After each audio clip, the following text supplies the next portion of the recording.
Hi, I'm Ken at Autocorley, and today we're going to talk about purchasing a blow-off valve for your turbocharged engine. If you are in the market for a new blow-off valve, you probably know what you're getting into. If you are just curious or want to learn more, be sure to check out our in-depth guide linked below. Otherwise, I thought we'd go over some basics today as well as dispel some myths. First off, how does a blow-off valve work? The majority of blow-off valves operate in one of two ways. For most factory manufactured blow-off valves and aftermarket blow-off valves, the method is to use dual pressure signals that tell the blow-off valve which valve to open. Most of the other types of blow-off valves will only use one pressure signal. In a dual pressure system, the system is arranged so that the side of the valve prone to pressure is attached to the pipe laying between the throttle and the turbo. A vacuum hose will then connect the top of the valve with the inlet manifold that is fixed after the throttle body. The valve will naturally be held shut by a spring. Whenever you engage the throttle, the pressure in the inlet manifold and the turbo piping is pretty much equal. The valve will remain shut because the pressure on either side cancels off.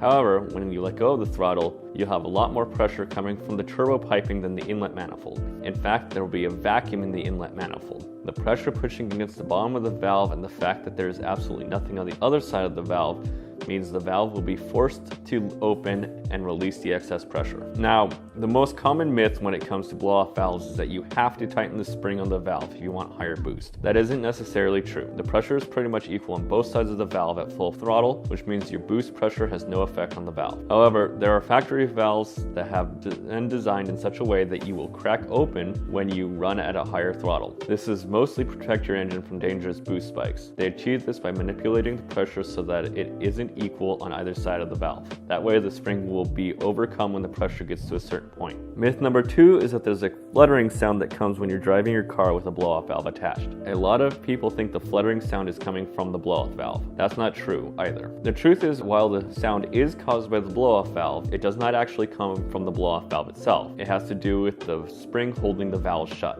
If the preload is too tight, the compressor will surge, which is the loud noise you hear as air comes out of the turbo. Compressor surge is much more common at low shaft speed. When driving a road car between 2000 RPM and 3000 RPM, you really won't have to deal with the compressor surge since the load generated by the surge tends to be very small when compared to the load generated with high boost. However, if you drive at high RPM and experience compressor surge, then you might end up damaging your turbo. From all of us here at Autocorley, I want to thank you for watching today's video, and I hope it helps you choose a blow-off valve for your car.